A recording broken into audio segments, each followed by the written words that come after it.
All right, Hamlet 2, which I got in 20 minutes late on. Yes, you did. And I appreciate you bringing that up because often you'll sleep through the better part of a movie and try and review it. And I got to call you on that. But I was late getting work ready for you that night. That's true. And that's on either way. And I went to the wrong theater at first. Either way. Yeah, let's be honest about this because whatever that 20 minutes was, it could have been handled later on. Either way, I appreciate you admitting it. Yeah, okay. But I don't think we're going to come apart that different on this film. So, I hadn't seen it all, but did he miss anything important in that 20 minutes? Well, no, absolutely not. Well, see, that's my thing. I'm sorry, I'll let you continue, but after the movie was done, if it says anything about the film, I was 20 minutes late. And when it was finished, I said, well, I really didn't miss that 20 minutes. No, you did not.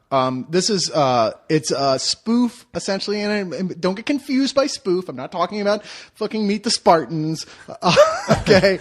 Not every spoof is like that type of spoof, but it's a play on the whole teacher, tries to inspire a rebellious group of students, like in Dangerous Minds. Sure. Or Dead Poets Society. Or Dead Poets Society. What was that movie called? Freedom Riders. Yeah, which they reference.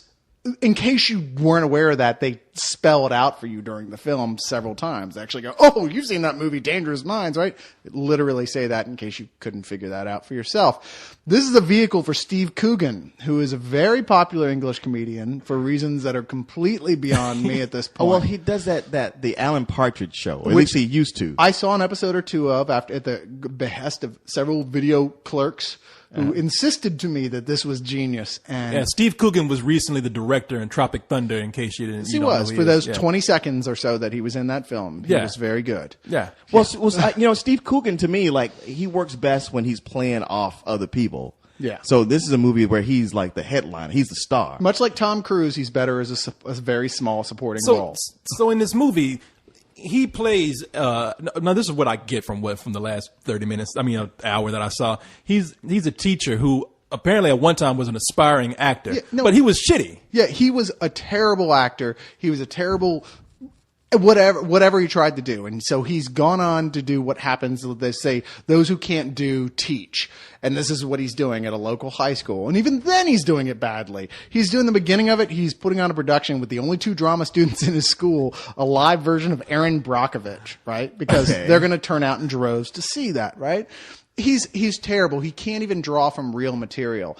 And sure enough, when someone finally comes along and inspires him to try something real, which is only because they're going to shut down his whole department, and he's it's also one of those save the so and so department, save the rec center, save the rec center. He's got to do something dramatic to save it. He writes exploitationist script for Hamlet 2. Okay. With this whole group of students who are shoved into his class because they've shut down all the other electives of, like, people who look like gangbangers and such like, So basically, people whose skin color aren't white. Okay. Kind of a nice, slightly golden brown. Yes, they went in the oven for a little while. while. I don't even think there were any actual black people in this, right? They were just pretty much just tan people. So they're all Latinos and mulattoes. Yeah, pretty much. Yes. And white people. So, Wait a minute, hold on real quick. Damn, boy, you need to shave, man. I heard you scratching over there. I thought it was like wood chapeau. It sounded like sandpaper. Oh yeah. Yeah, no, I'm like Homer Simpson. Like if I, by 5:00 I have a full, I really do have a 5:00 shadow. I'm just saying from a distance you look clean shaved, but I heard that powder stuff they sell. I just heard about that. They sell powder stuff for black people. It just dissolves the hair. I'm familiar with that stuff. No, I never heard about that. It smells like rotten eggs. Does it? That shit will dissolve your face, man. It will. You put it on, you come out looking like Dark Man. That's the thing. It's like, it takes the hair and several layers of skin and meat with it too. It's like that's why you don't have any hair. Well, like, that's no good. You don't got a face. At the end of what's the third Star Wars movie? Revenge of the Sith? Revenge of the Cream? No. Goddamn, not the third one. I guess the 6th one. If we're going by the Star Wars. Return of the Jedi. Yeah. You Return of the Jedi. When Darth Vader takes his helmet off. Yeah. That's what you end up looking like. Really? Well, that's what I'd end up looking like. Not you. Yeah. Well, you'd look like Isaac Hayes probably does right now. But still, anyway. Take that back. I'm sorry. Well, come on. I don't care how cool he is. He's still gonna rot. Take that back. Man. No, he's always gonna be cool. All right. Even in death, son of he's a cool. bitch. Anyway, this is a good time to get back to Hamlet 2 before we slap the shit out of you. Go ahead. Yeah, man. Trying to get along here. Always stirring up trouble with you guys. I don't know how I do it. I'm just being myself. Yeah. Well, yourself sucks. So get on with this movie. Oh, see, fuck Isaac Hayes then. All right. Anyway, so Steve Coogan is this teacher. He's totally self-obsessed. He's a complete idiot. And so is absolutely everyone around him. His wife is played by the girl from Being John Malkovich. And Catherine Keener. Yes. The wife is played by Catherine Keener, who is growing uglier by the second, as near as I can tell at this point. On, man. I'm sorry, she man. Looks real. She is hideous. That's what she's you got call. This weird ass wart growing out of the side of her face. It gets bigger every movie That's she's what in. you call natural, man. She's just nasty. Oh man. Yeah, I love her. You shut up. Oh, she's a fine actress. She's just not good looking. That's all. I'm saying if I met her in a bar, you know I'd take her home. But they ain't saying much with me. You know, you're gonna end up with Tyrese Gibson tomorrow, so it doesn't say shit. You know, I'm just saying. Only if he shaves. But go ahead. Yeah, I guess about it. Leave Captain Keener alone, man. Isaac Hayes, now you pushing it now. I know, man. Like you sat down with the idea, like I'm gonna piss him off. Yeah, I did. Fuck Leon. I did. Push his buttons. You're What's right. wrong with you, man? I usually save that for the league, but this time I just Yeah, come on. I'm not even supposed to be here. I mean, it's my day off. From what I'm getting, he's about to retire. I wasn't in a even week. supposed to be here today. exactly. It's his version of Clerks. He's gonna die before the end of the week now. Yeah, I was gonna retire. Then. Get too old for this shit. But no, so man, from everything you're telling me, when we get in this movie, like he goes to teach these kids, and these kids are they're just gangbangers and white kids. They don't get along. Vinegar and oil. To save the drama department, they got to have this big play, and of course, the play that he puts on becomes very popular because it's controversial, because it has images of Jesus in there, so they think it's blasphemous. Well, I didn't actually say pornography. that, but I'm just adding that on there.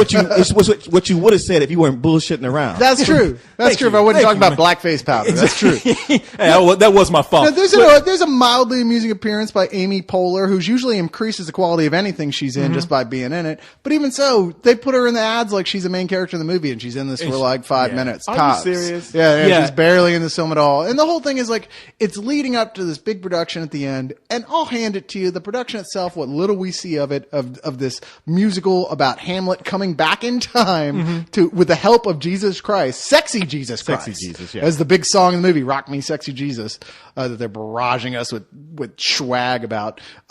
It's entertaining in and of itself, but that's like 2 minutes of the entire film. Nothing else is good here. Nothing is good. Now, when I saw the trailer, I thought, you know what? Nothing in this is making me laugh. I see what it's trying to do, that kind of ironic, irreverent humor, but none of it's really funny. Now, I know this movie is made by, the South Park guys, Matt Stone and Trey Parker. No, it's not. No, it's not. No, it's from the writer. One of the people that it's wrote. From one of the people who once looked at South a Park script movie. from South Park, the movie. Yeah. Oh. No, they have from the writers of South Park.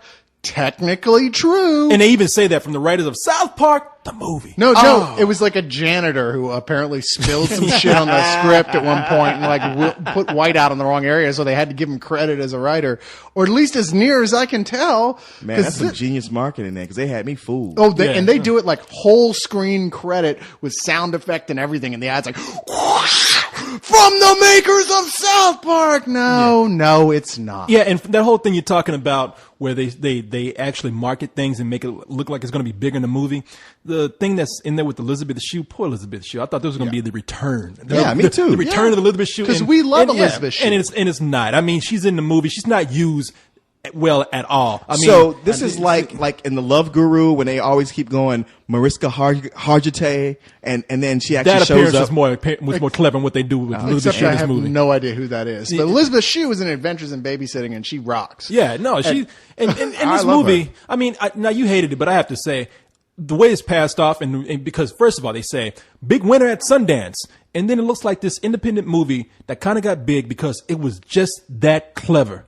And you look at the movie, and I didn't hate it because Steve Coogan actually made me laugh. But there are some scenes where his character is pushed too far, where it gets on my nerves. He is that agitating artsy person who has these little weird tics and laughs, and it can be annoying. But I think he's funny. They're going for that Office audience, and I love The Office, of that whole like, this is a guy who wants to be a good guy, but he's just not. He's just a jackass. Except that's so funny the way they interplay the character on The Office with the other characters. It's not at all here, because in The Office they feel like real people. This is just couldn't be more separate from reality.